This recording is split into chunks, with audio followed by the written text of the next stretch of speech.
Bonjour à tous et bienvenue sur La Buvette pour un épisode spécial. Aujourd'hui nous recevons deux invités extraordinaires qui ont façonné leur vie afin de vivre de leur passion. Ils sont devenus au fil du temps les artisans de leur vie et de leurs incroyables destins. J'ai choisi d'interviewer deux sportifs de haut niveau, et ce pour plusieurs raisons. Avant tout car les métiers de passion sont rares et pourtant selon moi relativement essentiels. Faire de sa passion un métier, c'est une véritable chance, mais c'est une chance qui demande d'être provoquée, qui demande du courage, de la force intérieure, une volonté de faire et des sacrifices bien souvent méconnus. Ce sont donc deux nageurs professionnels du Cercle des nageurs de Marseille. Nous avons Lila Twilly qui est d'O6 et Théo Bussière qui est brasseur et qui d'ailleurs nous revient fraîchement des Jeux Olympiques de Tokyo. Ils ont tous les deux accepté d'accorder un peu de leur temps à la buvette et je les remercie chaleureusement. Bienvenue à tous les deux, je vous laisse vous présenter. Du coup, je m'appelle Lila, deuxième prénom Yamna, très important. J'ai 21 ans, je fais de la piscine, de la natation, c'est un peu mieux dire comme ça, au Cercle des nageurs de Marseille et je suis montilienne d'origine marocaine et basque. Je m'appelle Théo Bussière, j'ai 26 ans. Je fais de la natation aussi à Marseille depuis le mois 2012. J'ai grandi à Villefranche-sur-Saône, en grande partie à Villefranche-sur-Saône. Et voilà, je suis originaire du Rhône et maintenant je suis dans les Bouches-du-Rhône. Très bien, je vous remercie. Pourriez-vous nous expliquer pourquoi et comment vous êtes devenus des nageurs professionnels ? Alors c'est une question compliquée, parce qu'en général, on peut pas appeler ça un choix, ça vient naturellement. Donc personnellement, j'ai commencé à nager à 6 ans et j'étais pas trop mauvaise, donc au fur et à mesure, j'ai rajouté des entraînements et à 14 ans, je suis partie en sport-études à Font-Romeu dans les Pyrénées pour m'entraîner en bi-quotidien. Arrivé au lycée, il faut faire le choix entre les études et la piscine et j'ai choisi la piscine parce que c'est quand même un rêve d'enfant, le rêve olympique, pour pouvoir m'entraîner et me laisser la chance de le réaliser. Et c'est là où j'ai ensuite choisi Marseille, l'élite de la natation française. Donc moi j'ai commencé la natation un peu plus tard à l'âge de 10 ou 11 ans. Avant j'ai fait d'autres sports un petit peu, j'ai touché un peu à tout, le judo, l'athlétisme, le foot. Et c'est vrai qu'on a une famille un peu bercée par la natation et l'élément aquatique, donc j'ai tenté ma chance en natation et pareil j'ai fait un petit lycée en horaire aménagé et après mon bac j'ai pu tenter ma chance à Marseille dans ce grand club qui m'a donné ma chance et je l'ai relativement bien saisi parce que j'ai progressé assez rapidement et je m'épanouis très bien à Marseille depuis tout ce temps. Qu'est-ce qui vous a passionné au point d'en faire un métier, de tout tenter et de tout risquer pour cette passion ? À quoi ressemble le parcours d'un sportif de haut niveau ?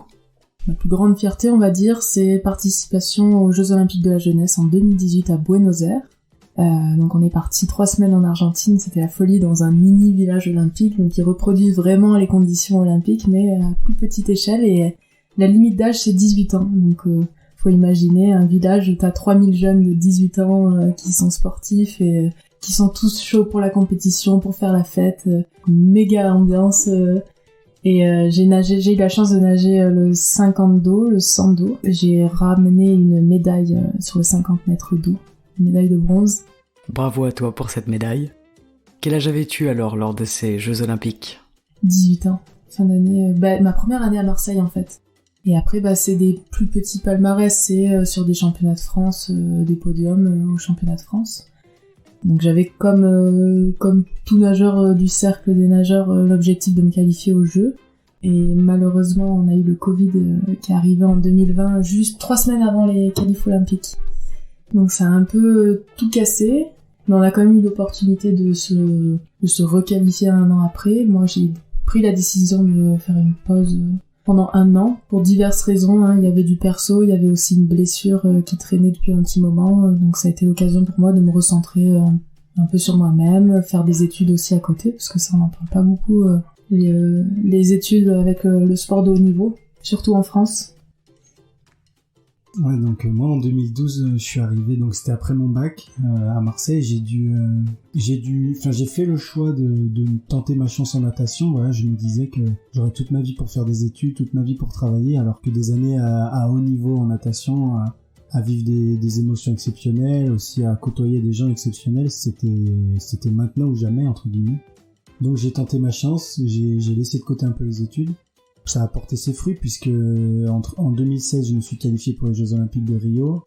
Et ensuite, de 2016 à 2021, justement, j'ai été champion de France quasiment à chaque fois du 100 mètres brasse. Il y en a un que j'ai perdu en 2020, mais j'ai réussi à être très présent durant les deux Jeux Olympiques et à me qualifier aussi en 2021. C'était un peu plus difficile, mais je me suis aussi qualifié en 2021 pour les Jeux de Tokyo. Donc, je suis vraiment très très content de ce que j'ai réussi à faire en natation. Et entre-temps, j'ai réussi aussi à reprendre un peu des études. Donc, ça a été difficile, mais je ressors avec beaucoup de satisfaction de ces périodes-là, de mes presque 10 ans à Marseille maintenant.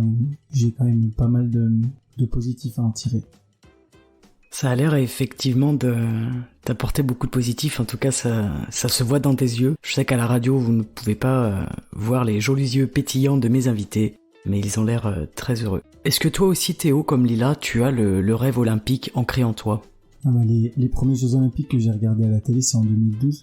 Toutes les victoires françaises en natation, alors moi j'en faisais de la natation, mais à un niveau vraiment moyen, et du coup j'ai vu les gens gagner, les gens procurer des émotions, et notamment moi, j'ai eu des frissons pendant une semaine non-stop quasiment avec les résultats de l'équipe de France, et c'est vrai que ça m'a donné énormément envie de vivre ce genre de truc, et j'ai eu la chance d'arriver à Marseille, de m'entraîner avec les gens qui m'avaient fait vibrer à la télé quelques semaines auparavant. Et ça me donnait vraiment très envie d'y arriver, de faire comme eux, d'aller les côtoyer, d'aller progresser pour essayer aussi de nager dans ce genre de compétitions qui sont quand même des moments assez inoubliables dans une carrière et dans une vie aussi. Comment se passent études et natation ? Est-ce qu'on peut suivre un cursus universitaire et nager 7 heures par jour ? Parce que ça paraît assez incroyable, et je pense que c'est un aspect qui est très méconnu de votre métier. Bon, c'était compliqué parce qu'en arrivant à Marseille, on m'avait prévenu un peu en disant bon, il faut que tu mettes tes études entre parenthèses. Mais moi, j'ai toujours été dans un projet scolaire très droit où ça prenait beaucoup de place. C'était vraiment le double projet. Tout était équilibré entre piscine et école, quoi. Du coup, ça a été un peu compliqué parce que j'ai pris la décision de me mettre par correspondance les cours en fac de bio. Autant vous dire que au bout de 2 semaines, il n'y avait plus personne. Après, 1 an après, je me suis inscrite c'était l'année olympique, donc là, encore plus entre parenthèses les études, je me suis inscrite dans une formation qui était spécialisée pour les sportifs de haut niveau. Je l'ai suivie, mais c'était très mal organisé par la fac, et j'ai pas abouti en fait la formation, mais j'ai validé quelques yeux qui ne me serviront pas non plus, parce que c'est pas des choses qui m'intéressent, et ça figure même pas dans le dossier. Et aujourd'hui, qu'en est-il pour toi au niveau de ces études ? Cette année, du coup, j'ai repris fac de bio parce que ça m'intéressait vraiment. J'ai validé ma première année, enfin, pour m'orienter vers l'océanographie. L'année prochaine, j'attaque une licence 2 en sciences et vie de la mer, à Marseille, toujours. Moi, côté universitaire, j'ai fait aussi une licence en sciences de la vie. Moi, c'était plus axé sur les sciences de l'environnement, et j'ai fini ma licence cette année. Donc j'ai mis 5 ans pour valider mes 3 ans de licence. Donc j'ai pris le temps, mais au moins j'ai réussi un petit peu à le concilier avec la natation. Et dès septembre, j'attaque un master pareil dans les sciences de l'environnement. Donc c'est quelque chose qui me tient vraiment à cœur, et j'ai envie aussi d'avancer de ce côté-là après 2 belles Olympiades en natation. J'espère pouvoir concilier encore un petit peu avec la natation, mais c'est vrai que j'ai aussi envie d'avancer sur mon cursus universitaire et professionnel, parce que le master, ça commence à professionnaliser un petit peu. D'accord, donc concilier le métier de nageur et le statut d'étudiant, ça ne semble pas forcément simple en France. J'aimerais aborder le sujet des blessures, qu'elles soient physiques ou mentales, à travers ce mode de vie peu ordinaire. Alors les blessures, grand sujet des sportifs de haut niveau, parce que c'est ce qui est redouté, plus en tout cas dans le monde du sport, pour moi. Moi, j'ai eu la chance de jamais être trop blessée pendant mes années de nageuse. Et malheureusement, un été, en allant faire du vélo, je me suis cassé le scaphoïde. Une petite os que je ne connaissais pas, mais qui m'a fait la misère, parce que c'est ridicule, ça prend pas beaucoup de place, mais c'est très dur à se reconsolider. Donc, il se trouve que j'ai porté une attelle pendant 2 mois, on m'a dit que c'était bon. Et donc on est arrivé sur la fameuse année olympique où pour moi ma vie était entre parenthèses et je ne vivais que pour la piscine et ces fameuses qualifications, donc avant le Covid. Et j'ai nagé sans me rendre compte que en fait mon scaphoïde était encore cassé.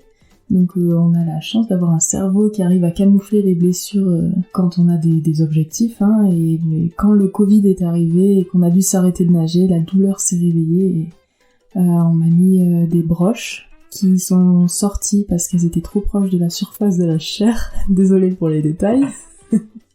Donc deuxième opération, mais la douleur a continué à persister et on est rendu aujourd'hui, et aujourd'hui on me parle d'une potentielle troisième opération parce que la vis est en train d'enflammer les tissus autour. Donc, voilà, 2 ans d'embrouille pour un petit scaphoïde, une petite balade à vélo. La blessure, tant redoutée chez les sportifs de haut niveau, peut donc anéantir des mois, même peut-être des années d'entraînement intensif. Et comment tu expliques que tu aies pu nager autant de temps avec un os cassé au poignet gauche ?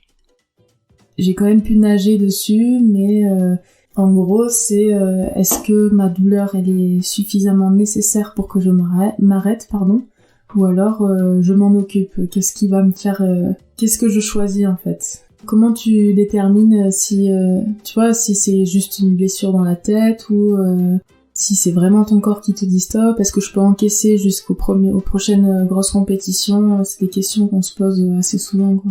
Ça nous rappelle encore une fois à quel point notre esprit et notre cerveau sont absolument extraordinaires. Ils réussissent à surmonter une douleur, voire même un handicap, dans le seul but d'atteindre un objectif précis qui tient à cœur, qui fait vibrer et qui fait vivre. L'esprit humain est très puissant. Et nous le voyons encore une fois à travers ce beau métier passionnant et relativement extraordinaire. En tout cas, les Jeux Olympiques, moi j'en rêve depuis que je suis toute petite. Et pour moi, c'est même pas les championnats du monde, les championnats d'Europe. Je veux pas dire que je m'en fiche parce que c'est pas vrai, mais la compétition qui pour moi est le summum de la réussite sportive, c'est les Jeux Olympiques. Et donc là, j'ai vu l'opportunité de peut-être me qualifier, donc je me suis enfermée, vraiment, c'est tombé un peu dans l'extrême où je ne vivais plus que natation. Et donc je suis passée au-dessus de la blessure. Mon cerveau a réussi à trier l'information pour atteindre son objectif. Si rien n'arrive par hasard, est-ce que tu penses qu'il aurait pu t'arriver n'importe quoi d'autre sur cette saison qui t'aurait forcé à t'arrêter ou à faire une pause ? Voilà, peut-être que ça aurait cassé aussi un jour avant les qualifs, ou si jamais je m'étais qualifiée ou non, enfin ça serait réveillé à un moment donné, hein. C'est comme tout petit traumatisme qui refait surface quand c'est plus possible de le camoufler, quoi. La question blessure, j'ai pas forcément été épargné non plus. Le truc principal, c'est mon épaule gauche qui me fait mal depuis longtemps maintenant.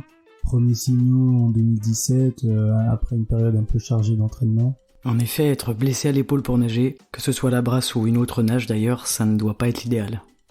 Rien de très alarmant, une épaule de nageur, ça couine toujours un petit peu, donc on s'inquiète pas plus que ça.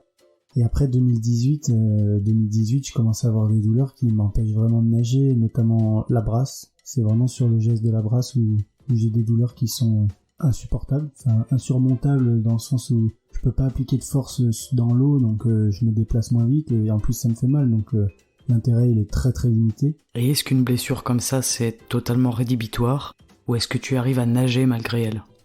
J'ai passé un peu moins de 3 mois à osciller entre entraînement où je peux un petit peu nager, entraînement où je peux pas du tout nager, entraînement où je peux nager et ça va et je vais vite. Du coup, je sentais aussi que j'étais en train de progresser malgré la blessure.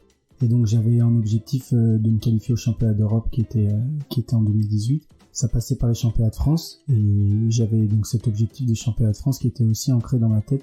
Ce qui était vraiment marrant, c'est à l'approche de la course où je devais me qualifier. J'avais extrêmement mal à l'épaule, j'avais des straps sur l'épaule jusqu'à la veille, enfin jusqu'au matin même d'ailleurs, j'ai dormi avec, mais la veille de la course, je pouvais très difficilement nager.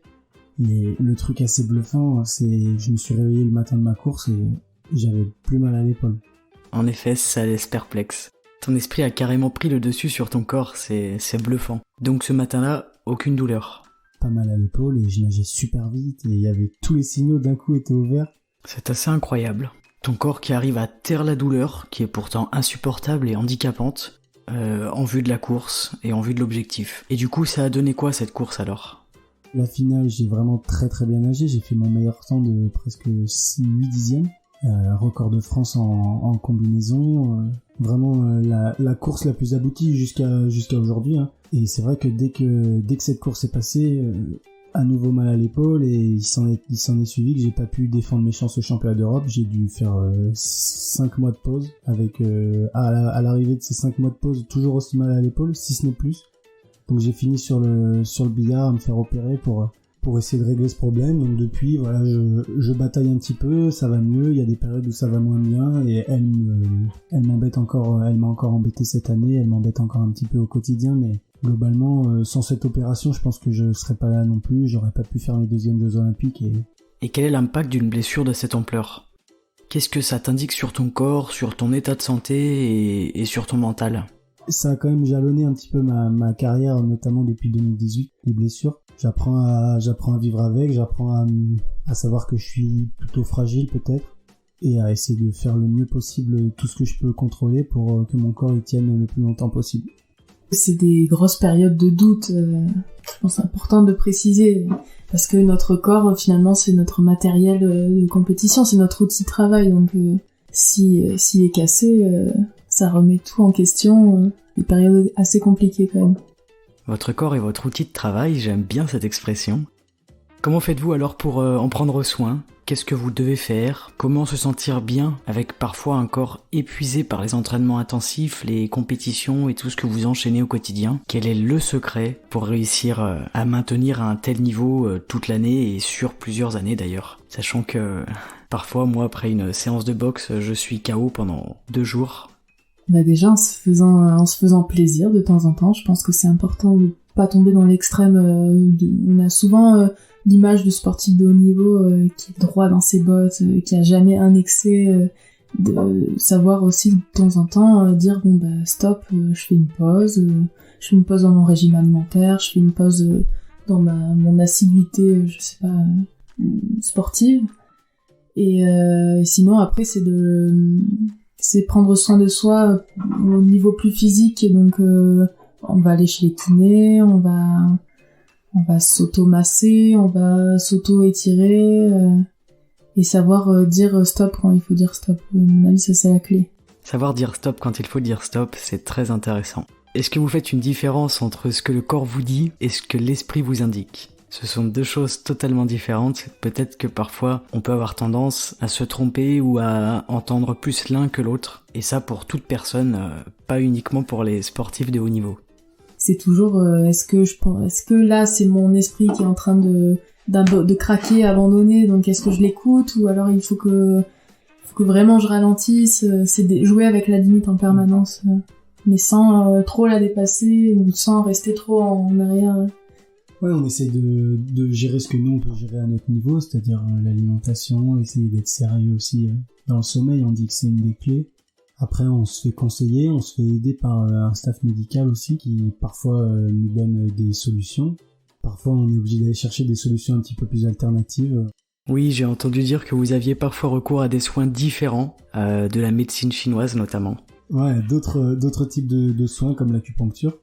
Et parfois, par contre, ces kinés, ce staff médical ou ces personnes qui nous aident, ils ont pas non plus de solution. En tout cas, rien de miraculeux. Et c'est vrai que ça, c'est plus difficile parce que quand un kiné te dit, tu fais 10 fois ça tous les jours, ça ira mieux. C'est facile à faire, tout le monde peut le faire. Faut juste s'y tenir. Quand le kiné, on voit dans ses yeux qu'il comprend pas trop pourquoi on a mal et pourquoi ça va pas mieux après tout ce temps, etc. C'est là où c'est un peu plus difficile à gérer, où les doutes ils deviennent de plus en plus présents aussi dans l'esprit. Savoir est-ce que c'est de ma faute, est-ce que je fais tout bien, est-ce que la blessure elle existe vraiment, parce qu'on sait que ça peut être aussi parfois des mécanismes psychologiques.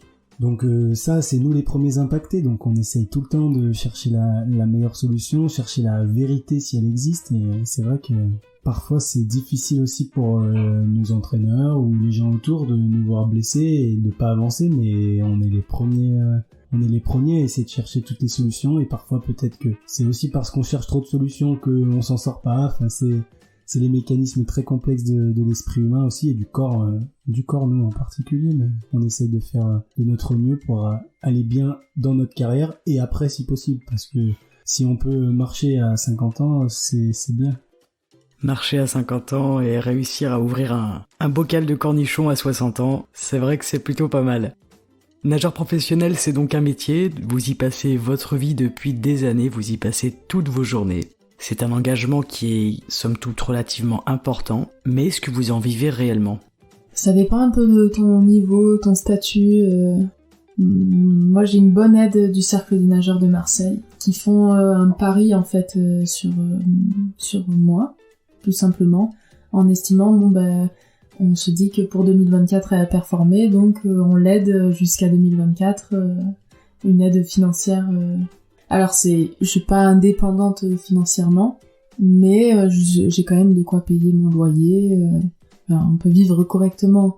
Forcément, c'est pas cher payé pour l'engagement, le temps qu'on y passe, mais on a quand même une petite aide, et puis on a des sponsors si on en trouve, on a aussi des bourses de la région, du département.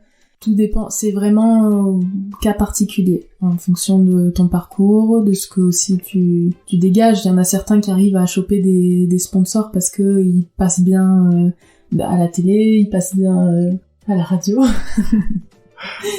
Ça dépend vraiment, c'est un peu à la tête quand même. Bon alors, avis aux sponsors, Lila Twilly passe très bien à la radio, mais également à la télé. Et pour toi Théo du coup ? Pendant quand même plusieurs années, j'étais complètement dépendant de mes parents, financièrement. Ensuite, petit à petit, quand j'ai progressé, le club a petit à petit pris le pas aussi sur ça. Ils m'ont aidé à me loger.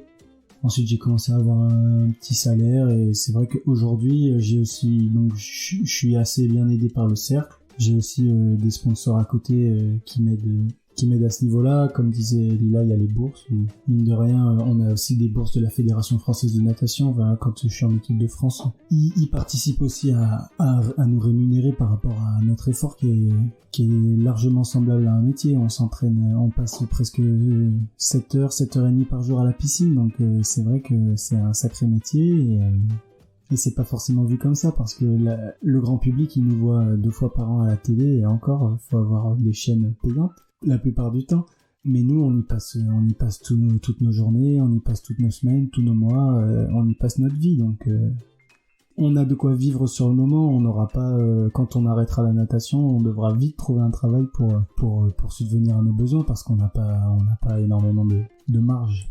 D'où l'importance de pouvoir effectivement faire des études tout en nageant, pour avoir un diplôme et éventuellement trouver du travail une fois la carrière terminée. Donc ce qui fait peut-être le plus peur finalement, c'est l'après-natation et la retraite sportive, si on peut appeler ça comme ça. C'est ça aussi qui fait peur avec la blessure. C'est quand tu te blesses et que t'as pas forcément les études qui suivent à côté, ni le salaire, tu te retrouves sans rien. C'est en effet un métier à risque, physiquement, moralement, mais également financièrement. En tout cas, je vous souhaite de continuer vos études, de continuer à valider vos diplômes pour vous épanouir dans votre prochain métier, dans votre seconde vie d'ancien sportif professionnel. Je terminerai cette très sympathique interview en vous demandant évidemment si vous faites partie des presque 500 auditeurs de la buvette et si oui, est-ce que cette chaîne vous plaît ?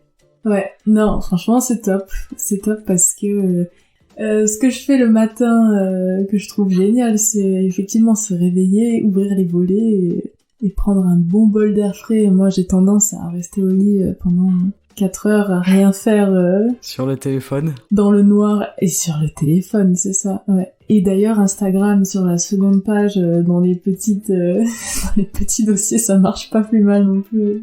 Franchement à suivre parce que c'est assez inspirant et c'est aussi des conseils simples sur la vie de tous les jours auxquels on pense pas forcément et qui mettent dans de bonnes conditions dans la vie de sportifs comme de non-sportifs. Hein.